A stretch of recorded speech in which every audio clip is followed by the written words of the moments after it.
Hey yo, what's happening? It's Dominic D'Angelo, and it's Rumor and Innuendo. I am flying solo for now.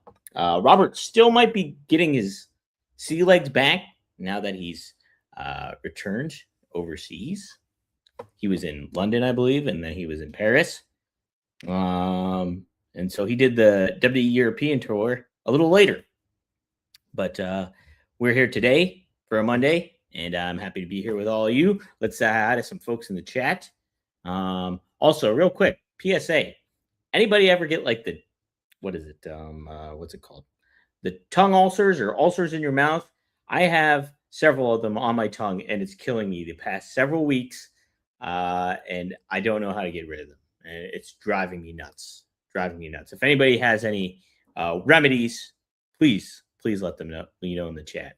Triple E says, "What's up? What's up, Triple E?" The big boss says, Sheamus is my electrician." Oh, interesting. After morning, Candy Star says, "All I trust.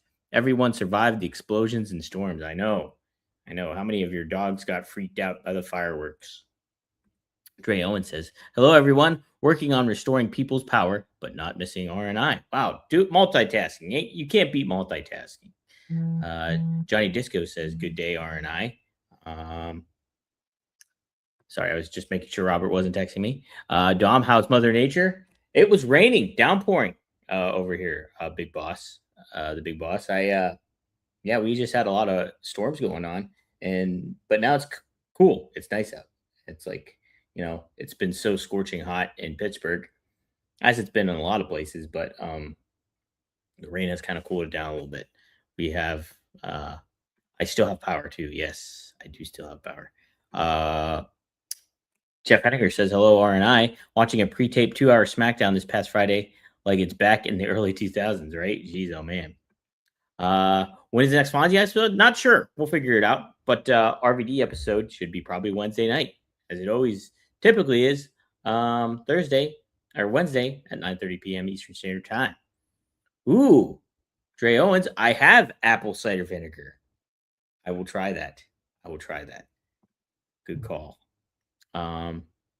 Boil your tongue. I think if you burn your tongue, you set that up for more of those. You know what I think caused it, and it's really weird. I don't know if this is true, but like I was playing video games with my buddies like a couple weeks ago, like a week and a half ago, and I never drink Gatorade.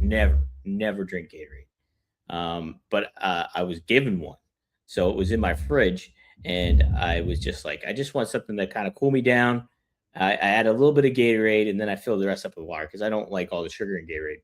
I took a sip, and it felt almost like instantaneous that I got like a tongue ulcer, and I was like, "Oh no, not this!" And they have just not going away. Granted, I drink a lot of coffee and like eat a lot of acidic things, and so it's not like it really helped it. So I've been trying to taper it out. So I know I should sue Gatorade for my tongue ulcer. I do choose Prime over Gatorade, 100%. I do. You know why? And Gatorade, I mean Prime, I think has like coconut water in it. So and coconut water is supposed to like help kind of ease that kind of pain and stuff like that too. I've heard. Boy, let's talk tongue ulcers, huh? On a pro wrestling show. Let's talk Sheamus leaving WWE after his contract ends.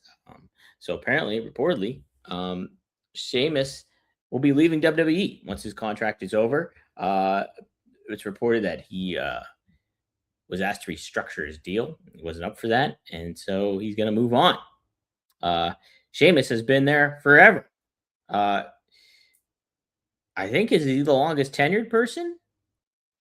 Like, because Kofi's gone. So does that make him like the longest tenured player in WWE at the moment? Either way, I mean, Sheamus has had a full-blown wrestling career, and then some. Yeah, you think about just how they introduced him and getting, he was in ECW, the WWE ECW. That's how he got first introduced. But then, it didn't take too long for him to get. Randy Orton. Thank you, Randy Orton. Didn't take him too long to get to in a program with John Cena, and get to that level of notoriety. And he felt pretty fresh going in. I'll admit, when I saw him, like this Irish Sheamus person, like little cheesy to me at that point in time, like a John Cena adversary going on. But he was a good compliment to John Cena either way. I look back and like those Cena dragons he had to slay. There was like a Sheamus, Lord Tensai, aka Prince Albert. Um, what other weird ones that he did Cena have at that point? He ran through a few of them, but like Sheamus ended up cutting his own swath in a lot of ways. I think he was a steady Eddie person. He almost like and this is not necessarily, it's kind of put in the same, like a good and bad way. It's kind of like the Miz in that aspect that he was always there and you could always kind of rely on him, to fill a position. You know, that's the good thing. The bad thing is sometimes you got the Miz kind of like, oh, he's going up against the Miz. Oh, Sheamus is his opponent. It was almost like a telegraph kind of thing of like, okay, this is just filler for right now. That's kind of what that felt like. But overall, I mean, geez, look at Sheamus. I mean, somebody even just said it in the chat here. Let's see. Somebody really just said it too about Sheamus. Oh yeah, the big boss right down here. I still hate Sheamus never got the IC title. He won every title except the Intercontinental Championship. If he did, he'd be the only person to ever have done that. Like, that's just crazy. Like, I mean, I guess maybe Cena did that, right? Yeah, they did. Yeah, they gave that to Cena because that was on his farewell tour. But like Sheamus was always in contention for that. And so, yeah, kind of a bummer. But look, I'm excited to potentially see what Sheamus does outside of WWE. Now, somebody said online that they don't think AEW should sign Sheamus because he's been on television for how many years? Why is that a bad thing? I don't get that. If he's been on television for so many years and people start flipping through the channels and see, oh, that's the guy in WWE. What's he doing on this AEW show? It's kind of a new thing. This is what I would do if I were Sheamus. So I would certainly find a new way to present himself if he were to go to an AEW. Like, get rid of your kind of look, change up your look at the bare minimum. Do something different, and then give us a new attitude. That's still part of who you are, but make it something different than what we've been seeing. We don't need the fella stuff. We don't need banger after banger. We don't need, any of those catchphrases. Change it up. Change up what you're wearing. Change up everything and make it different. Now, that's not to say if Sheamus did kind of present himself in a similar manner that it still wouldn't work. But I'm just saying, you're out of the WWE ecoscape, and now you can find yourself in a different element going on here. I will make this comparison that Edge did it too. Really? Did Edge do it? Wow, I did not know that. But somebody like so I'll make this comparison. Somebody like Linda Cohn. Who's familiar with Linda Cohn? ESPN stalwart for years and years and years, since 1992, I believe. She's been there. Well, not this past Friday, but the Friday before was her final Sports Center that she did. And after this, she's leaving ESPN. She's already done with ESPN, actually. So what's next for her? YouTube channel. Going on, figuring all that out. And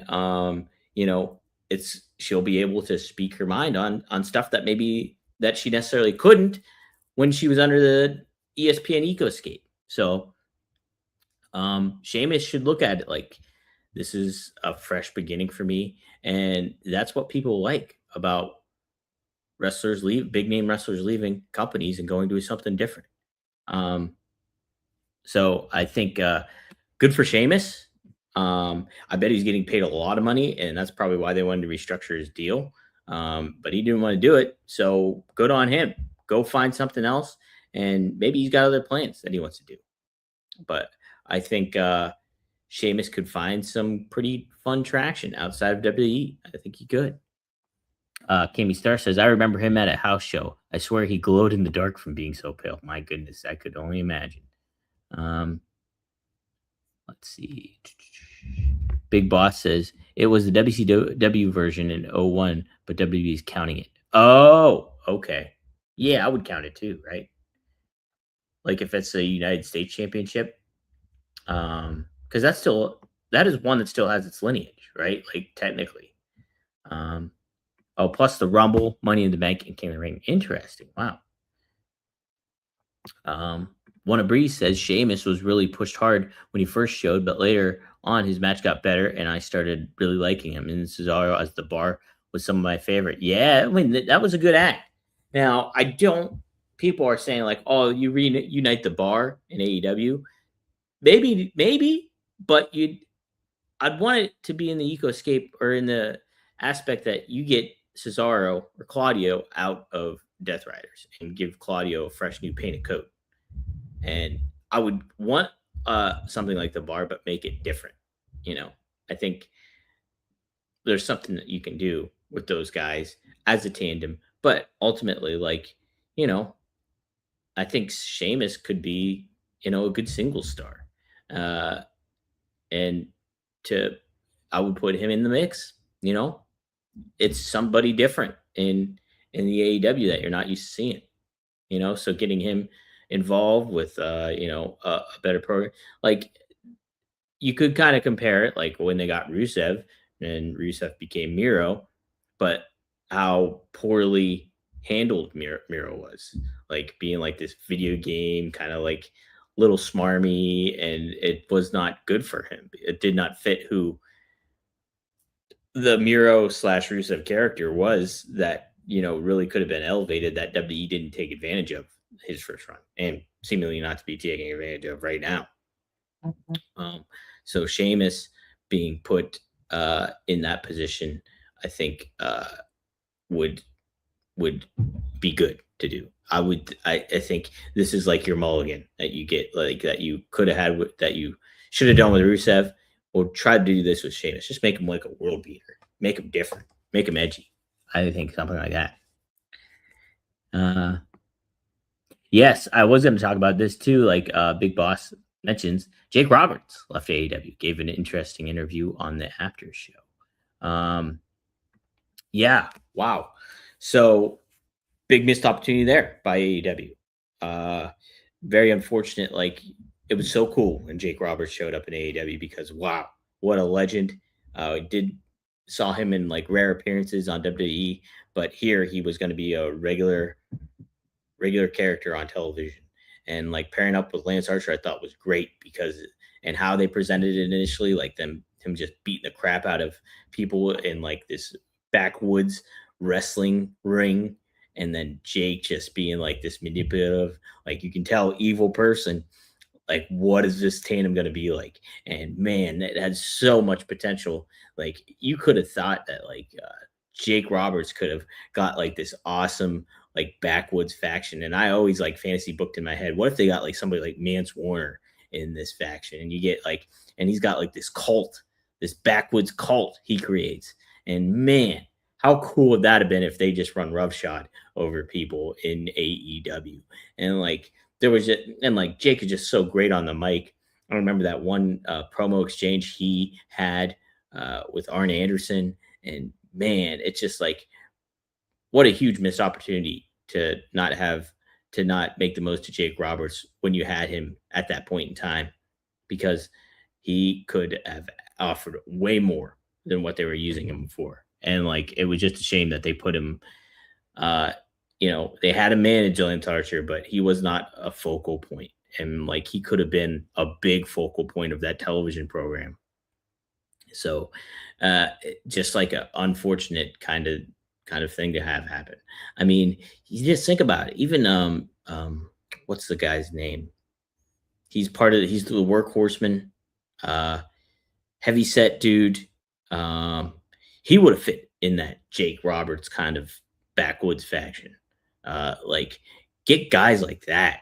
And then you could eventually have like them go like just take apart like the elite, take apart. They had Cody Rhodes at the time. What good adversaries that would have been for Cody Rhodes. Like a Jake Roberts led faction, I think is way more fun than a Don Callis family. Like, you know, I get the Don Callis family, and it's kind of cool, but it would never be nowhere as cool as a Jake Roberts led backwoods fashion cult like thing. Um, uh, yes, I'm solo today. That's right. Oh wow, yeah. Jeff Hanger says it. So in 2026, we get the Bar versus the New Day. How about that? Yeah. Oh, here we go. Look at this. Devin Dallin adding some to it too. Mance Warner, the Righteous, and Lance Archer, led by Jake Roberts. Yes, perfect, perfect, and good golly. And that's the thing too, is it could almost been like a Kevin Sullivan Varsity Club thing, where Mance Warner plays the Rick Steiner role, right? And like he's, kind of brainwashed at the point in time by Jake Roberts and manipulated by Jake Roberts. But ultimately, he starts getting over that, like, and seeing, hey, this is all a scam and things like that. And like, I'm being taken advantage of. Then boom, you have a big baby face turn of Mance Warner.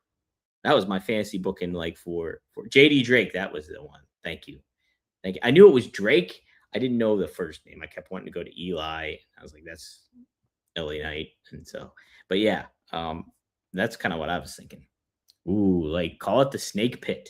I like it. Or the Deadly Venoms. I don't like that one as much, but I like the Snake Pit. One of Breeze says Jake's best promos were with the Ultimate Warrior. Right? Yeah, no doubt about it. Yeah, you could throw Steph in there too. That'd be good stuff. Absolutely. Steph DeLander. So yeah, Jake, I just don't think he's, to what someone was saying, like his health, he's still in good health, but it's just like, it just changes the landscape of things for what you can do, potentially on television and things like that. And I'm sure that kind of sad was somewhat of a factor, but we've seen how underutilized some of those legends have been, over the course of their careers in AEW. And so I do think that AEW did not make the most of Jake Roberts, Arn Anderson, Tully Blanchard, you name it. And that's what was fresh and exciting about AEW, was the incorporation of these legends along with newer modern talent. And so yeah, kind of a bummer that that Jake is not no longer there, and that he wasn't utilized as much as he should have been. But hey, you want to utilize as much as you can in the bedroom, am I right? We got to talk a little Blue Chew. That's right. Blue Chew Gold is better sex in a tablet. They combine 4 ingredients into one powerful solution. 2 ingredients get you hard physically, and 2 support arousal and desire in the brain.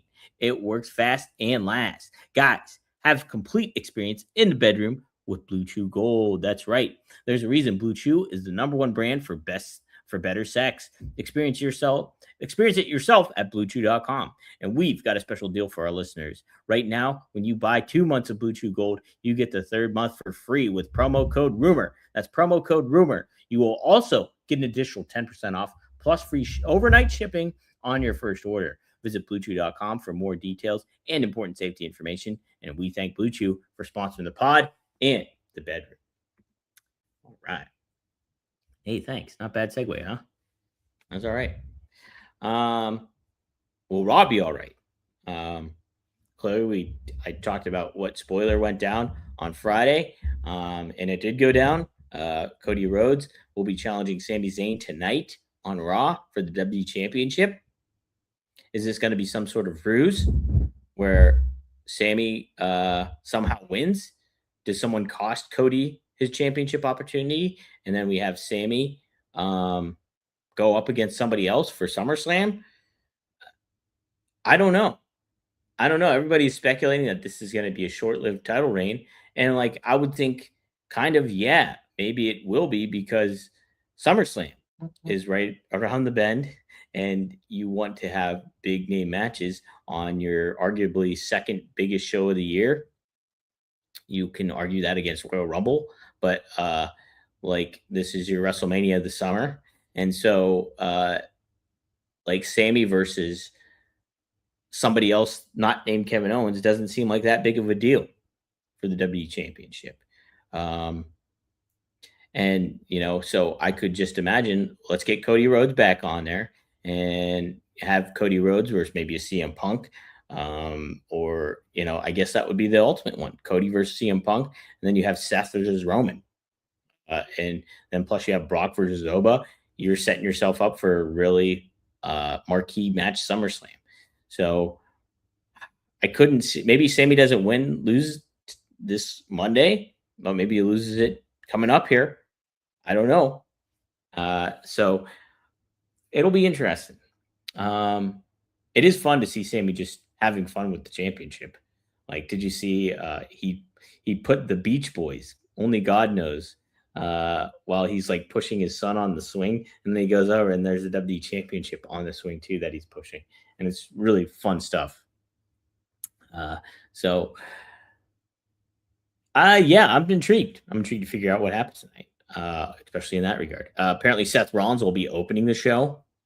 Let's see what he has to say and how he says it against Roman Reigns, teasing for their matchup, coming up. So, you got to really hook me on this. I'm not that all intrigued by a Seth versus Roman. I know they have a history together, the Shield, all that stuff, but I mean, they've been, like, to counterpoint what I was making the argument for Sheamus, they've been on television forever. And so we've seen them all the time. So them having this matchup, we haven't seen them fight one another in a long time. But I mean, I'm not that all enthused about it either at the same time. So what's going to happen? I don't know. What else we got? We got the Street Profits, Montez Ford, and Angelo Dawkins. They'll be taking on Braun Breaker and Austin Theory for the WWE World Tag Team Championships.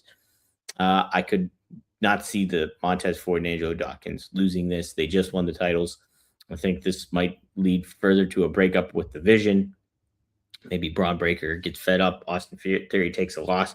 Braun gets fed up, spears the boots off of Austin Theory, and that's the end of the Vision as we know it. So maybe we get something like that. We also have Sol Ruca versus Raquel Rodriguez for the Women's Intercontinental Championship. I could see Sol Ruca getting the win here, as she should, I think. I am all for Raquel Rodriguez getting a title, but I think there's a story to be told with the oh my God, what's the name of their faction? Judgment Day. Good Lord. Judgment Day. So I think there'll just be more going on with that instead. That's what we'll be seeing a little bit more. Femi speaks after getting low blow by Brock Lesnar. Be interesting to see how he follows up, and talks about his Hell in a Cell match. Plus, him just giving up the championship. I wonder if he'll address that again, and give more of a reason. I don't really think he needs that much more of a reason, to be honest. Like, I could understand why he, somebody kicks you in the balls. You already have the title shot. So I'll get it later. And like, if you're confident, you're like, yeah, I'm not worried about the championship. I want Brock, and I want him in a Hell in a Cell, and I'm getting him in a Hell in a Cell. So there we go. So I could see that just being one thing too. And that's what they have for the lineup tonight. Should be an interesting show for sure, right? Feels like momentum will be picking up after this as we head towards SummerSlam, and that's what should be a good thing. Take a look at some chats here.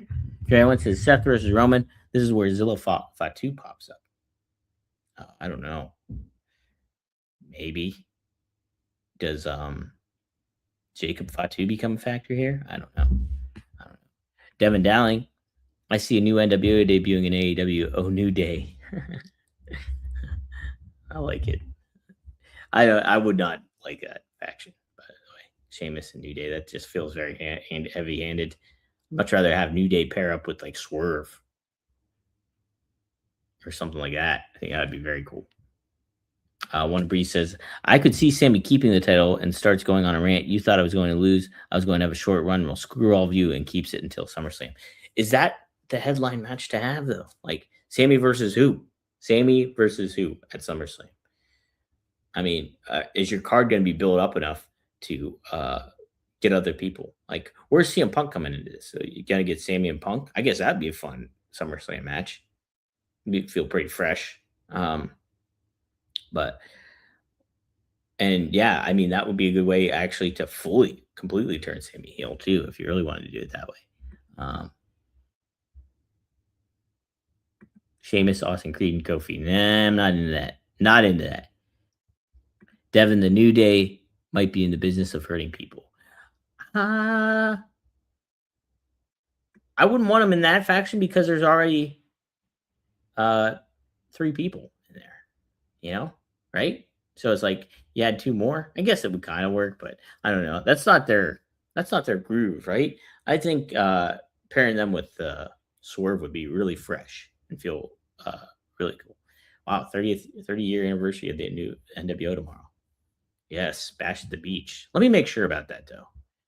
I almost felt like it was today, July 6th. Wrestling history. I'm going to type it in July 6th wrestling history. I want to make sure because new episode of Click This just debuted today. And I want to make sure I do my due diligence of making sure I cover it appropriately on social media, if that is the case. Because I do social media for, you guessed it, Click This. It is the anniversary of Hulk Hogan losing to Bill Goldberg in the Georgia Dome in Atlanta on Raw, not on Nitro. Man, all-time match for me, to be honest. Big Goldberg fan as a kid. I was a WCW fan. Loved the NWO. So Goldberg that night, I think he went up. He took out Raven. Then he took out Scott Hall. Then he took out Hogan. Or did that happen on 2 separate weeks? Let me see. But he beat Hogan clean. I think it was maybe like he did that 2 separate weeks. Like he had to take on Raven and Scott Hall, and then he earned the shot against Hogan. But either way, like wow, I know that they should have booked that for a pay per view instead, especially during those times where pay per views were the real big thing. But I understand they wanted to boost the ratings and get all the fanfare going there, so they did it the way they did it, and very memorable moment in wrestling history for sure. But yeah, one of my all-time wrestling moments, I would say. Oh God, I'm sure you're kidding. But Wanna Bree says New Day and Sheamus should join the Don Callis family. Oh my God. when in doubt, send the New Day to the Death Riders. Oh no. Devin Dowling says, I say split them up. Creed goes make money in the main event scene in TNA. Kofi come be an upper mid carder in AEW. I don't think Kofi would be an upper mid card in AEW. I think if he's singles, he would be in the main event picture, I think. At least I think they should give it a shot. Kofi and Swerve as a tag team, Creed as to the conglomeration. I don't know if that's the best way to do it. Okay, that's right. So thank you, Devin, for clarifying this. Goldberg beat Scott Hall at the 9 o'clock hour when Raw was starting, and then beat Hogan at 10:45 when Raw was ending. That's what it was. And then wasn't it the week before or something? He just beat Raven for the United States Championship, or was that like a couple weeks before? Goldberg felt like a great United States champion, by the way. He did. I was so excited for Goldberg. Man, I really was. Maybe I'm getting those mixed up, but yeah, thanks for clarifying that. Because yeah, I remember him taking on Scott Hall, earlier on, and so yeah, fun stuff. All right, this has been fun stuff. I'll be back tomorrow, as I am every Monday through Friday, on a plethora of channels, including Studio1Sports.com, WCreative_ish on X, at Dominic D'Angelo on X, and at SE Scoops on X as well. If you haven't checked it out, check out the new episode of One of a Kind with RVD. You will see it. Go to rvdtv.com. I made it very Teenage Mutant Ninja Turtles themed because we did talk about the Turtles a lot, but we talk about a lot of different stuff on that one. Some fun stories. CM Punk and Paul Heyman early days. Talk about Hollywood Fixers. We talk about huge rib that Larry Zbyszko played on RVD while he was in WCW. Lots of fun conversations there. Check it up. The clips are up there too on some of that stuff. So be sure to like, share, subscribe. Get the word out about that. Get the word out about Studio1Sports.com. And I'll see you tomorrow here on Rumor and Innuendo. Best luck in your future endeavors. And stay cool out there for everybody. Deal with this heat.